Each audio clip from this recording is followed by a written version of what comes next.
Welcome back to another episode of Kvetching Draftniks Radio. I'm Scott Karasik, joined as always by Ethan Hammerman. Today we have a special guest, Mr. Paolo Figari. I hope I didn't completely fuck that up, but we are welcoming you onto the show. You've been at the East-West Shrine game all week, and just want to know a couple of your thoughts on those guys. We'll also go over this year's safety class. And yeah, we'll go over that. And I think now also we're sort of halfway through our evaluations, aren't we, pretty much? So we could start to maybe begin to get a bit of a bigger sense of what we feel about this draft class as a whole.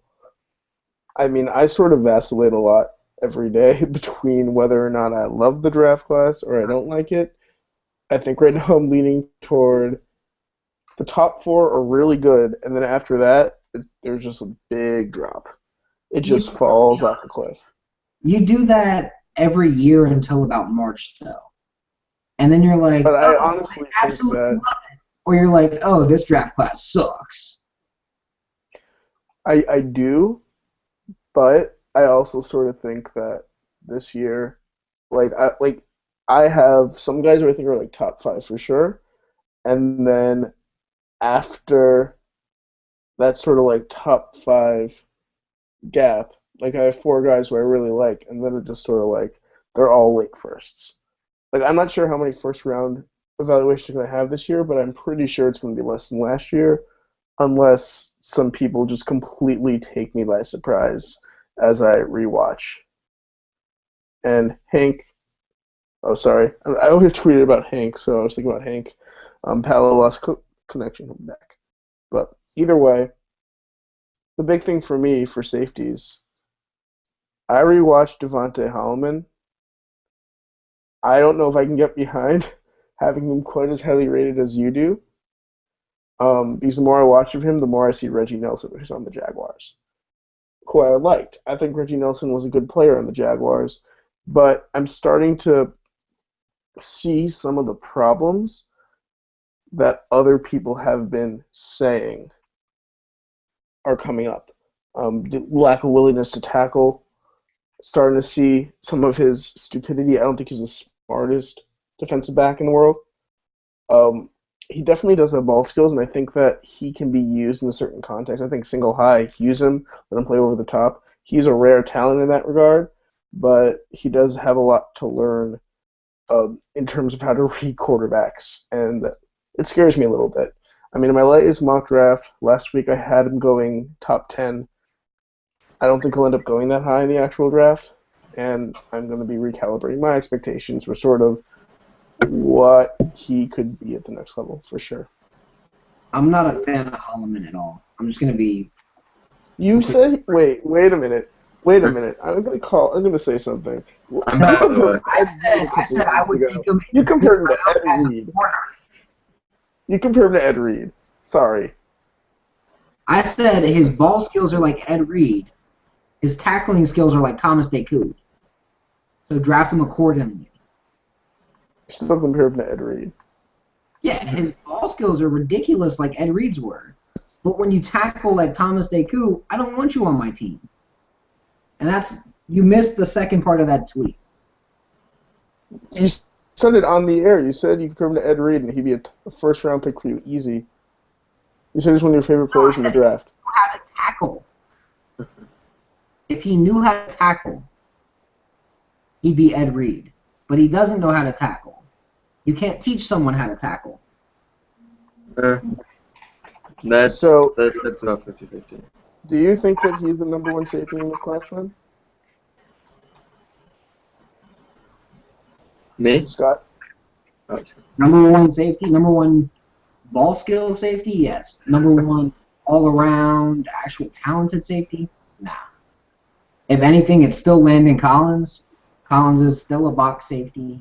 Collins, I mean, late first-round pick at the earliest for me. I think he's going to go in the mid-second as the first safety selected, don't get me wrong, but I don't see him as this ridiculously high top 10 pick. I think if anybody does that, they're going to take the next Mark Barron. I got Chris Hackett as my number one. Yeah, so tell me more about Chris Hackett, Paolo, because I haven't been able to watch him. And I promised I would, and I didn't. And I've heard he's very good. I watched his teammate, who I kind of like. I like Sam Carter. Yeah, Sam Carter's been pretty good down here, from what I've seen. I haven't looked at him much on Draft Breakdown, but Chris Hackett is probably just the most well-rounded guy. He's got good ball skills. He can play the run, and he can also play a lot. He's one of the only guys that can also play in the slot, like man-to-man. He's got good enough feet for it. He's got good enough, and he can play with range.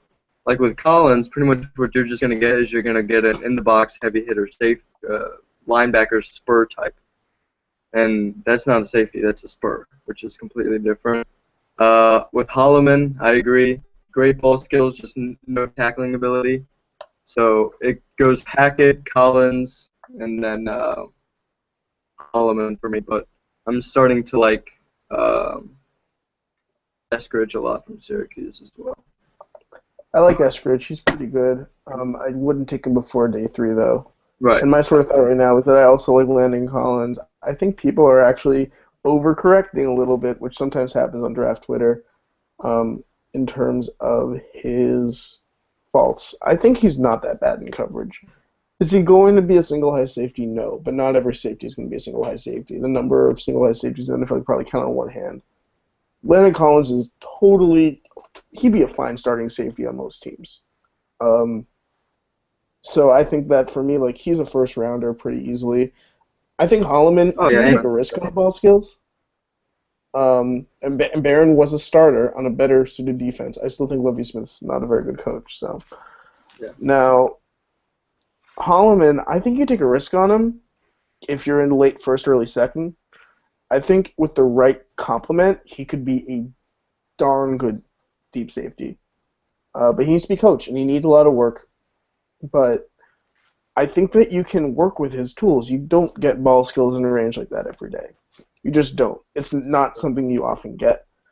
And and also, his tackling skills are kind of overblown, like the fact that he's bad at it. I mean, don't get me wrong, it's still a concern of mine. But he's got a shoulder injury. Like, a lot of tackling's with your shoulder. And if your shoulder's broken and smashed into pieces, it's going to be very difficult to tackle. So if he can pass some medicals with his shoulder, I think he might end up tackling just a little better. Because you don't have to be a great tackler. You have to be decent at it. Like, Janoris Jenkins ended the season with like 50-plus tackles, and he sucks at it, but he just knows how to get guys on the ground. That's all that matters.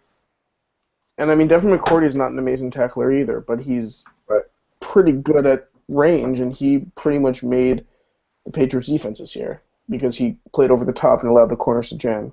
So, well, him and Jamie Collins and Revis. But I kind of think Holloman, his faults are being a little bit overblown.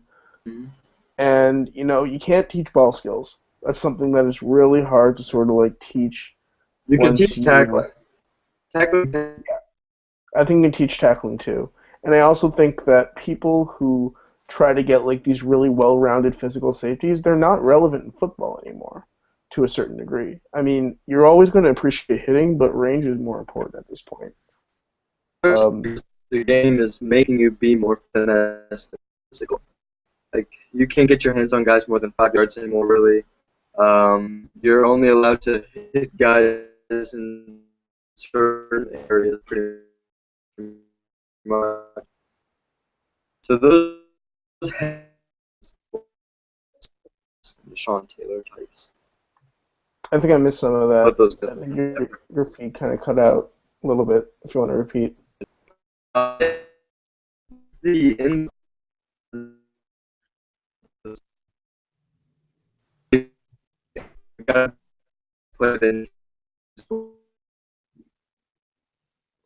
right, I think Paolo was having some issues with his feed. Because I really can't hear him at all. But either way, he'll be back. We'll figure this out. Or he will just bounce back now. But no, I like Holloman. I think he's pretty good. I think Duron Smith from Fresno State's a little bit underrated right now because he was a little bit more quiet this year. But the tape I saw from last year was pretty good.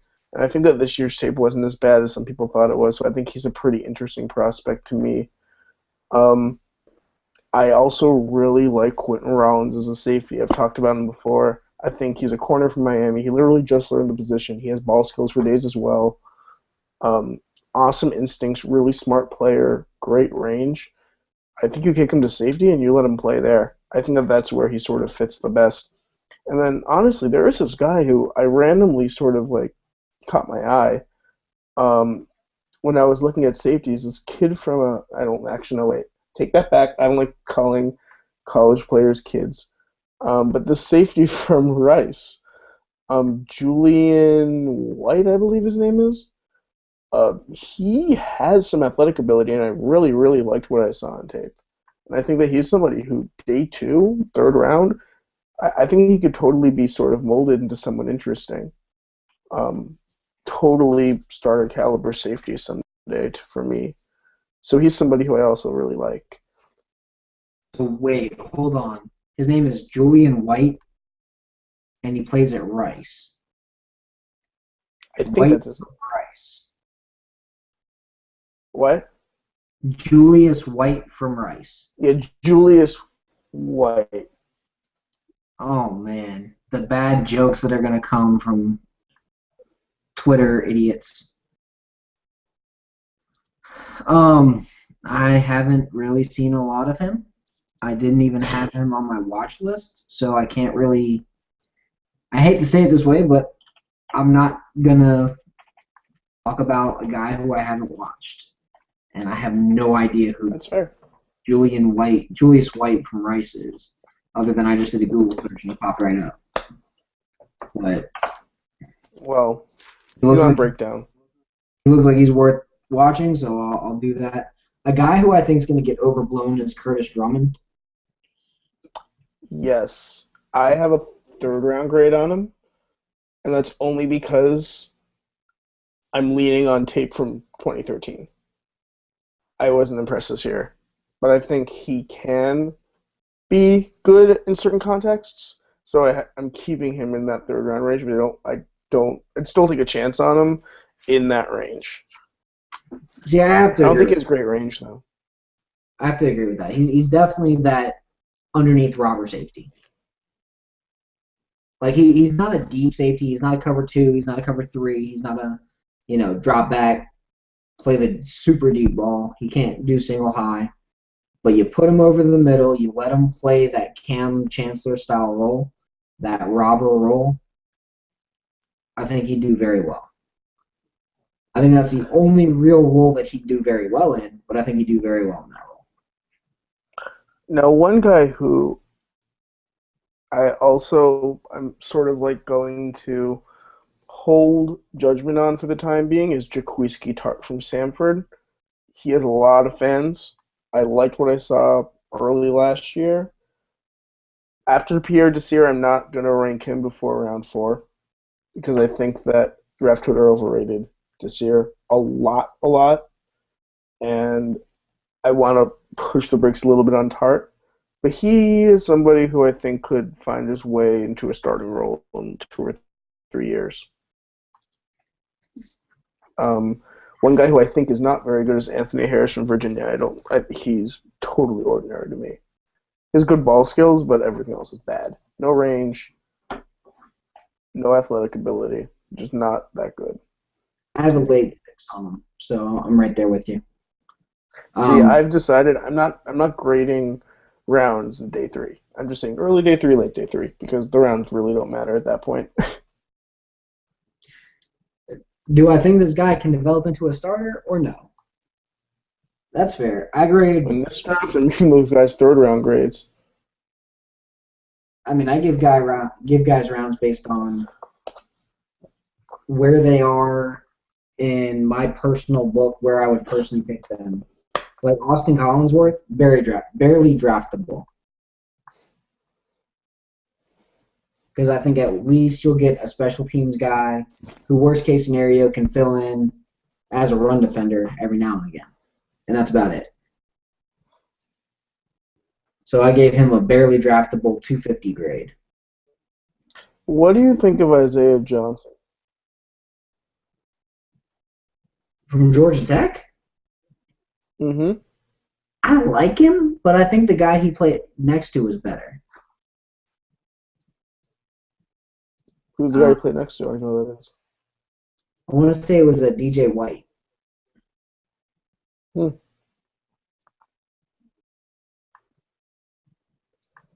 Let me find the number because I'm when I think of defenses, I think of the numbers. He was somebody who was on my list of players to eventually watch. Demond Smith is a Paul, are you back? yeah, way better player. Starting free safety, really In good that player. same vein, another guy who sort of impressed me compared to his teammate, Nick Perry from Alabama is a totally draftable player to me. Draftable? Dude, Nick Perry's good. I think Nick Perry could be he could be fringe day 2, end of day 2.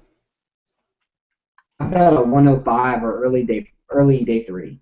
So I've got a similar grade. Like he's good.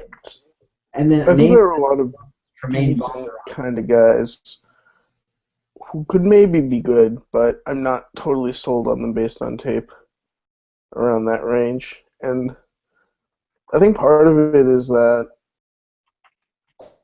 safety play in college or in the NFL is not very good right now. Because the rules have basically eliminated good safeties.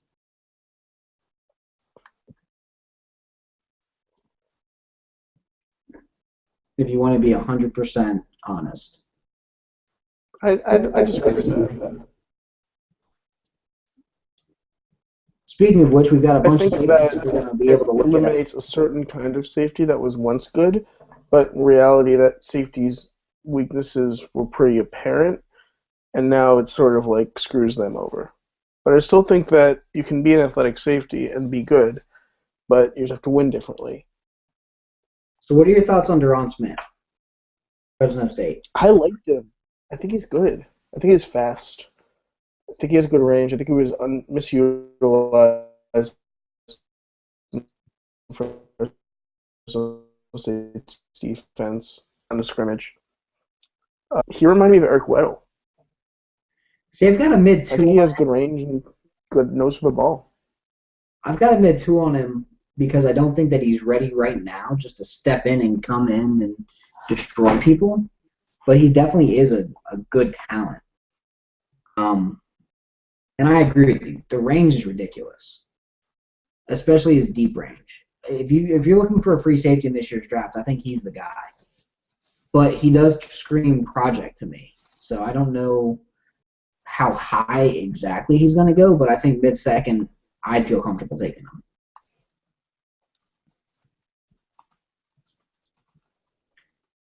And then going over some more Senior Bowl guys, Cody Pruitt. What are your thoughts on him?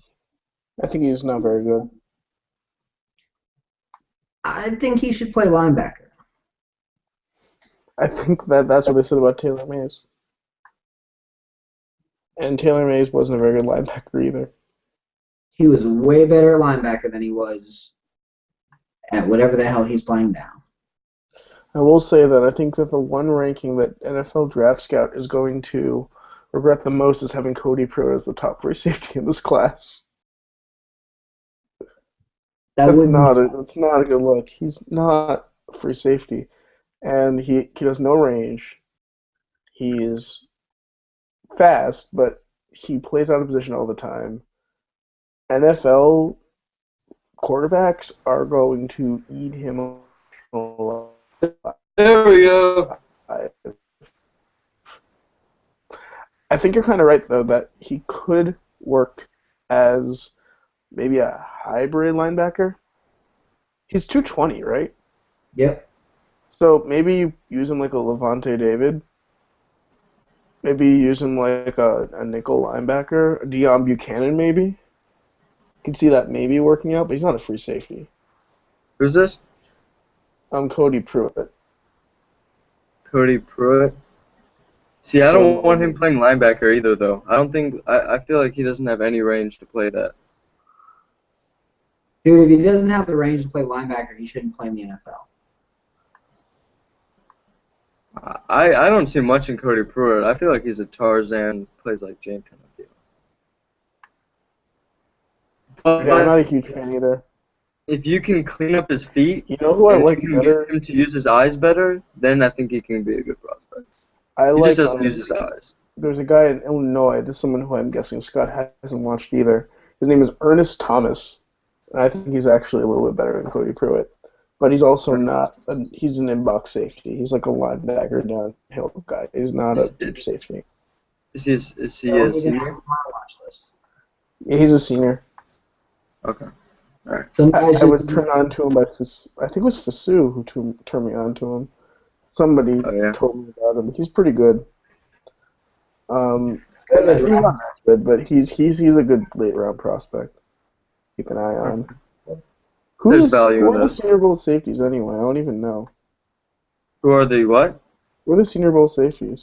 Adrian Amos from Penn State, Ibrahim Campbell from Northwestern, Curtis Drummond, Clayton Geathers from Central Florida, your boy Anthony Harris, Cody Pruitt, Demarius Randall from Arizona State, I Deron like Smith, Randall.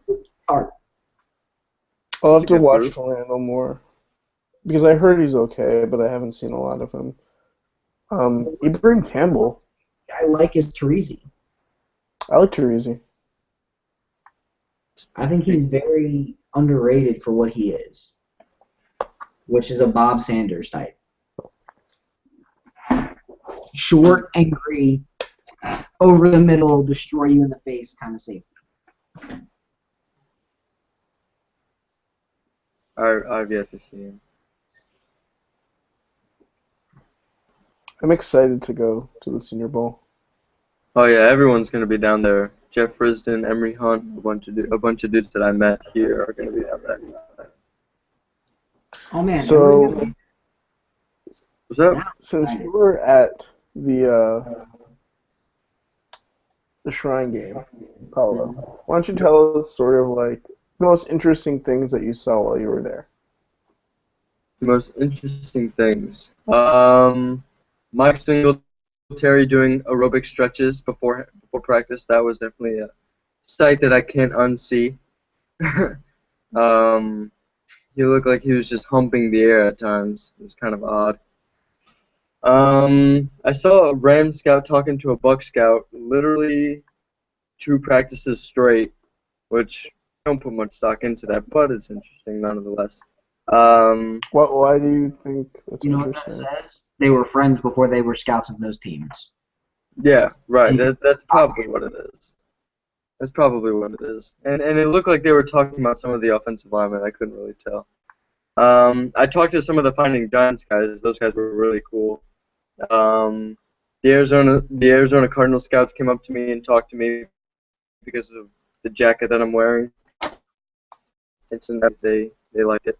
But in terms of like things I saw like that were interesting, nothing really. I mean, I was pretty much just focused in on the practice and what was going on there. So yeah, nothing totally unusual from like looking at the scouts or GMs or whatever like that. I saw Ted Thompson, which I thought was pretty cool from Green Bay. Oh, that's been exciting. So, which player sort of jumped out to you the most? Trey McBride, the wide receiver from William and Mary, he was probably the most consistent and the sharpest player there. There were a lot of guys who like flashed like crazy athleticism, like a Darren Waller or a Devin Gardner. Those guys flashed athleticism, but Trey McBride probably showed the best. He was the best route runner there by far. Andre Davis from 7. What's up? Darren Waller for tight end in the NFL. You down? I believe so. However, he's going to be a Jimmy Graham type tight end. Where do you consider him a tight end? Because Jimmy Graham's not really a tight end. You I know? do consider him tight end. Like, Because he's he still has to block. not going to be in line very often. Right, but he's not in line very often. He's a slot receiver more than anything. Like they put him out in the slot more than they put him in line with What's up? That's how Julius Thomas is used. That's how Antonio Gates was used pretty much his entire career. That's how Tony Gonzalez was used. I think with Right. a physical guy like that, especially when he can go deep like Waller can, you go ahead and you just line him up and see what he can do. Yeah, it's all just about what your definition of tight end is. Consider that a tight end. He will be in the slot probably more than he's in line. But I think he can be a good tight end. And I don't think he's a boundary wide receiver like a Y or a Z. Just because he's not a combo route runner and he's not sudden. You know, he's just gonna beat you with speed and size. So, and then let's see who else. I like Gregory Henderson, the corner from Colorado. He was also a technician, just in his transitional skills, his footwork, his back pedal, all that kind of stuff. Damian Parms from FAU, he's a safety that impressed me a lot. He was very physical. Parrish Gaines was one of the more versatile guys there. I talked to his agent, and that was pretty cool. He played corner his first 3 years, and then they moved him over to safety his senior year. And he was playing and holding his own against McBride and Andre Davis and guys like that. So I would say my top three were Trey McBride, Parrish Gaines, and Gregory Henderson. Those were my top three. Trey McBride is someone who, when I watched him, I was pretty impressed. He reminds me of Ruben Randall. I think he'd be a high end number 2 in the NFL. Yeah, I definitely like that comp. He's Ruben Randall to me. Like, that's exactly what he is. I think he's a little more reliable. Well, Garcon has great hands. I think he's just a bit more reliable than. But I don't know how dynamic he is. Right. Yeah. I think the thing that scares me is he's just not as big as in the FBS, he looked a little bit slow out of breaks, and I'm scared. Like when he gets to the NFL, I mean, those guys are so much more athletic. I'm not sure he's going to be able to break away from a lot of receivers or a lot of cornerbacks. I actually have a question though. Did you see any of my personal favorite receiver at the Shrine game was Ezel Ruffin out of San Diego State? Did you see any of him? The first 2 days he flashed. He was really athletic and he was pretty shifty in and out of his breaks, but he didn't practice the last 2 days because he sprained his wrist, so there wasn't much to see, unfortunately. Cool. He reminds me a little bit of Antonio Brown. I really liked his tape. Yeah, a little bit. I can definitely see that. He's not as refined as Antonio, but he's definitely savvy in a lot of the things that he does, and he creates a lot of separation, especially. He's going to totally end up on the Steelers. I already know it. I wouldn't be surprised. I asked him about the wrist today. He said he should be able to go in about a week or so. So who was so I'm going to talk to a bunch of the players. Who was which player did you find the most engaging to talk to? John Crockett. That dude is as charismatic as it can get. And Keith Mumphrey from Michigan State too. Those guys were just so talkative and so outgoing. It was a lot of fun. I took a picture with John Crockett, which was cool. Everyone was saying that John Crockett blew out all the linebackers, that no one could keep up with him. That's very true. Yep. Which is kind of what I expected. I mean, all the linebackers are good, but none of them are cover guys or are like Tampa 2 guys. They're all more run stoppers, and they're more instinctive in those areas. But yeah, he was really impressive. Kind of what I expected. I like John Crockett a lot. But he was very charismatic, very outgoing. Who was the one player who was most disappointing to you when you were watching? Kason Williams? The most? No. Kason Williams was intriguing. What's up? I don't know, I was just asking who disappointed you the most. Disappointing. I would probably say Jake Ryan from Michigan. And Bobby Hart. I mean, it depends on your opinion of Bobby Hart. I was just expecting more. He completely was just awful against not very good defensive linemen either.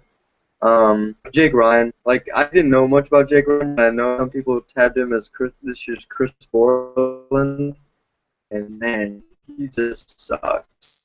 Like he I was wonder why bad. they tabbed him as He Chris was getting Borland. owned by pretty much any running back out there I wonder why people tabbed him as Chris Borland. because he's white Because he's Big Ten. and white. That too. And oh my God, I got into a battle with some of the notifications because people were comparing Cardell Jones to DeMarcus Russell. Like, oh, it's because of play style. I'm like, no, it's not because of play style. Give me a fucking break. That is not what this is about. Yeah. Anyway. Cam Newton, because that really is his play style. And I disagree. I thought Roethlisberger. And then I see Derek Anderson mixed with Josh Freeman. Mixed with who? Derek Anderson mixed with Josh Freeman. Athleticism of Freeman, rocket arm of Anderson. But we don't know if he can read yet. We just don't know that.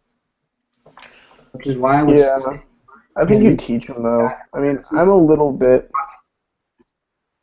intrigued. Yeah, I am too. I mean, you can't what teach his arm happens strength. here. It sounds like Braxton might not be able to play quarterback anymore, though. That's pretty serious. Right. He'll be a damn good running back, though. why can't he play quarterback? His wrist. Shoulder. Shoulder, right. Right. And receiver is such a difficult position just to pick up on the fly. Like, there's so many tiny nuances to it. As we're running back, you should just get him the ball and let him run. There are nuances to playing running back, of course. Well, I was just thinking for That's the easier position to accept that. I was just thinking for his like well-being and the fact that Ezekiel Elliott is, a monster. Yeah, maybe he could be Elliott's backup, but I was thinking put him on the field, put your best 11 out there, have Braxton Miller play wide receiver. Because you can learn a route tree. Yeah, there's a lot of nuances, but you can learn the route tree. You can do a lot of training throughout the year. It takes so much time, though. Like, to run a dig route, that would probably take 3 weeks alone to know how to run a dig route. Not only against off coverage, but against press, too. Well, the thing is, we've got 9 months. Right? He's got to start now, though. That's the thing. He's got to start now. He can run, it's just a risk. As we're with running back, I mean, it's not like Ezekiel Elliott's going to run the ball 50 times a game. You just don't want that. We don't want that to happen because we want him being as fresh as he can be going into the draft. I think put Miller at running back, let him get the ball. I wouldn't overthink it in that sense. If you put him at wide receiver, you're hoping. At running back, you'll know you'll get a good guy. You'll get a good statistical guy. All right, I'm about to ask Draft Crew to give me your burning Senior Bowl questions. So this should get interesting. Why is this quarterback class suck so much? Because there's only 3 good quarterbacks in it.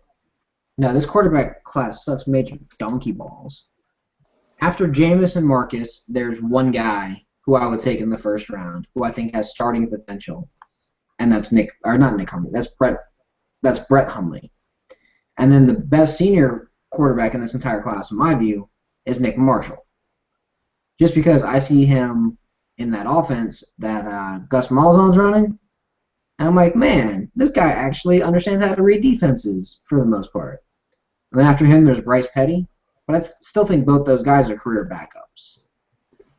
And then you've got Garrett Grayson, who I think will be an expert clipboard holder as well. And then after that, the next rated guy with a late 5th round grade, early 6th round grade is Cody Fajardo, who is the 3rd string guy.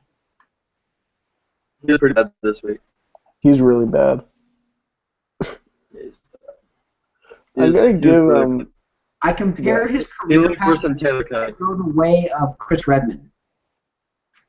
You know, never starting a game. But he can stick around.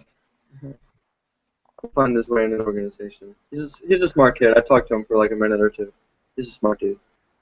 They'll want him there just to have him in the film room so he could be like, hey, starter, you see that pass that I can't throw? You should try and throw it. Yeah. But this quarterback class does suck. I mean, and there's a great quarterback coach. You know, I was talking to some guys at the shrine practices about this quarterback class. The reason why it sucks so much is because all these guys were the backups last year, and they were juniors last year, seniors this year. There was no development curve. There was no progressional development that they could have playing for 3 years. They all were backups for 3 years and then a starter for 1. Now they're obviously forced into the draft. Guys like Blake Sims, Dylan Thompson, Hudson Mason, those guys were backups last year, but they were all juniors. They got to play now. Like there's no one else there, and that's the case with a lot of teams right now. Well, that's a really good point. Because like last year's class had decent depth. You got guys like Murray, McCarron, Menberger, whatever. They were what they were. And now you're getting those backups that were juniors last year. So let's say we get the freshmen. I mean, obviously they wouldn't be in this year's draft, but you would at least see a developmental curve with them learning as they play year by year. These guys played the first year this year. So Well, that's why I like Josh Dobbs. That's why you don't like what? That's why I like Josh Dobbs from Tennessee. Oh, okay. I think he's a very good quarterback. I think he'll turn What year into. is he? He's a not a sophomore senior, though. this year. He'll be a junior next year. After that, he'll finally be a senior. But really smart guy, really good at going through his progressions, and I think he can run it, but he's also got a good enough arm to make all the pro throws. He's not gonna launch it 70 yards down the field like a Flacco will, but he can still make all the throws that, say, a Peyton Manning was making this past year. Very easily. So, because let's be honest here, Peyton Manning's arm kind of died this year. That thing is jello, and what a lot of people are kind of overlooking, not only is his arm just shot, but also his legs are getting shot as well. Like the quad injury, that's kind of getting overlooked. That quad injury is affecting him big time. He can't step into his throws. I agree. I feel like another quarterback who I like. You can. Sorry. Another quarterback who I kind of like in this class, who I think Jake Bridson's talked about a couple of times. Jinx has talked about him. It's Taylor Heineke from Old Dominion. He's like one of the most prolific passers in the history of college football. He's really good. He's small, but he could be a good backup for a while. I could see him being a nice spot starter backup. He was here. Yeah. He reminded me a lot of Austin Davis. He was probably the best quarterback here, performance-wise, throughout the whole week. He is tiny. He's like 2 inches taller than I am. Like, I stood next to him, and I was like, shit, dude. I feel like I could beat you up. Like, the dude was abnormally. There's no way he's 6'1". There's no way. Like, another quarterback who is honestly, he's probably he's a risk. Who cares? It's like round 7. I want Connor Halliday on my team from Washington State. I haven't watched enough. I want him just because of what he tweeted. I know it's a stat freak. Like, He right got after injured, that last game, good. when he got injured, he was like, damn it, I'm injured. I wanted to play some more football in my life. Like, He's fun to watch. I want that on my team. He made some, he made some bad throws. You can't scout him at all from the system, but he's fun to watch. And I would totally take him around 7 if I had all my needs sort of like done. Right, I would take him as a compensatory guy. But Anyway, this quarterback class sucks. Let's not talk about this quarterback class. It's just awful. Yeah, it gets me. Really upset. Scott, who are you most excited to see at the Senior Bowl? Or what are you most excited to see? I'm a fan of this linebacker class. I think Stephon Anthony is a very underrated guy within the class. I'd like to see him against competition that's not the ACC. I'd also like to see Eric Kendricks against better players and Denzel Perryman. I've never been impressed by Ramik Wilson. Again, I live in Georgia. I see all the Georgia guys all the time. Everybody's like, yeah, he's a third-round pick. He's a second-round pick. I'm not seeing it. I see like a fifth or a sixth-round pick. I see a depth guy long-term. And then another guy I want to see is Mike Cole out of Penn State, because I think he could be – everybody's looking for that next cover linebacker, and I think he's got that ability. I haven't seen any Michael. I'm excited to see these wide receiver cornerback battles. Oh, dude, those were the best when I was Fun down to here watch because there are some big wide receivers and some big cornerbacks, and I think some of these guys could step up.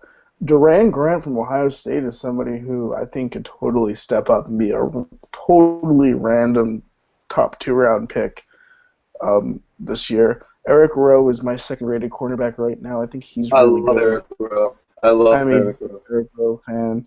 And then on the other side, Tony Lippett, Devin Smith, you got Ty Montgomery, you got Kevin White. You know what's aggravating? I think that this could be a huge week for Ty Montgomery. There's two Kevin Whites. There's the Texas Christian corner, and there's the West Virginia wide receiver. And they're going to be going against each other probably, at least in practice, if not in the game. And it's going to be aggravating to watch, because you're going to go, which Kevin White am I cheering for? I think it'll be entertaining. Also, whenever I watch the Senior Bowl, I don't think you can tell a lot from the running back linebacker drills. Although I do like Paul Dawson could have a huge week. He might be the best prospect there when it's all said and done. But I don't think you could tell a lot from those drills, at least in my opinion. But I think it'll be fun to watch. I'm excited to just see sort of everyone compete. And I'm excited for the defensive tackles to go head-to-head with the guards. Some interesting edge players as well. It'll be fun. I'm excited. Yeah, the practices were a lot of fun. At times, Singletary was the worst coach in terms of how he ran the practices. At times, it was like a half hour of shit no one wanted to watch. Even a Jacksonville scout walked up to me and he goes, "This practice fucking blows." And I go, "Dude, it's Singletary." He goes, "You're right, Singletary's awful." So it's kind of funny when... Hated him. What's up? There's a reason why when he was done, his players hated him. Yeah, he was this awful coach. Joe Staley said that he's had middle school coaches better. Like, that says it all. Like, Singletary just doesn't know how to coach. He just doesn't know what he's doing. And it was apparent. Like, his positional coaches were doing a much better job than he was. Singletary was kind of just walking around. I was probably more vocal than Singletary was towards the players.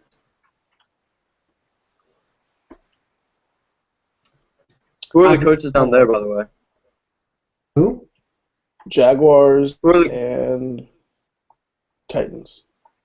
So basically, everyone's going to love the Jaguars practice, and they're going to hate the Titans practice.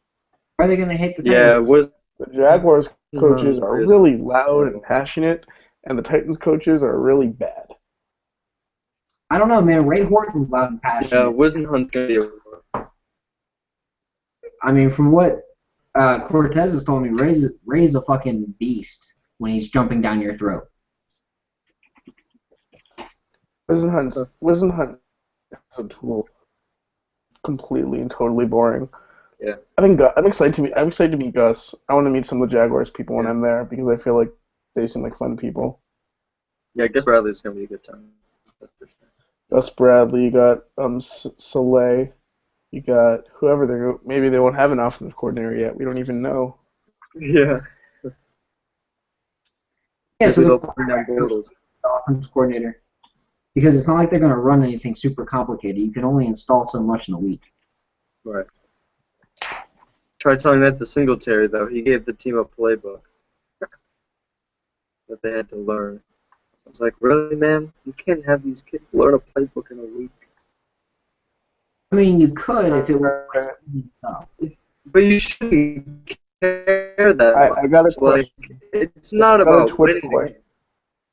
I got a Twitter question, and damn it, I'm going to read it on the air because if I get Twitter questions, I'm reading them. So Anthony Chiato, Chiato97, asked me thoughts on Eric Rowe and Preston Smith. So I already said I love Eric Rowe. I think that he is a better version of Breland, who the Redskins took last year. He's really good in press. He's really, really good at mirroring. He's a really good cornerback prospect to me. I think he can play any scheme. Top first round, maybe even top 20. I think the Eagles are going to look hard at him at 20. And then Preston Smith, I have him as a second rounder. I think he's really good too. He's versatile. He can rip. He can move. He can bend. He can do everything you need him to do. I'm a big fan. I think he's good too. I agree on both those guys 100%. I think Eric Rowe can be a first-round guy. Preston Smith, I don't want to say he's limited, but I think the best phrase would be he lacks any elite trait. Like, he's not crazily explosive. He's not crazily strong. He doesn't have a great bend. He's just pretty good at everything. And that's good for a defensive lineman. He's got good size. Yeah. Yeah, he can do it all. Like, he's one of the most refined guys there are.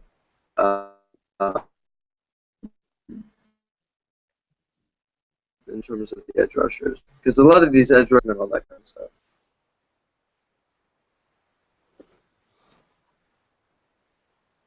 All right, so that's my question. I think otherwise, are we good? I don't really have too much else to say. I'm excited for next week. We are going to be in the Senior Bowl. We'll try to do a show, but it might not be at 10.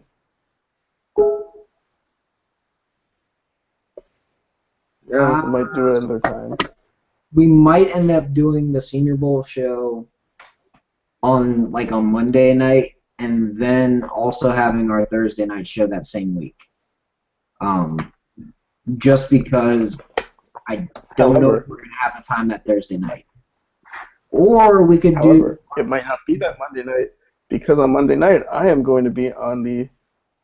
what is your podcast even called? The podcast with Seth Cox and Justice and Justin Higdon. I will be on that podcast for the Senior Bowl wrap-up. So it might not be on Monday, but if it is on Monday, we'll do it on Monday, or if not, we'll do it Tuesday or some other time. It won't be a big deal. Or we could just skip a week for a really good reason if we can't get a good signal.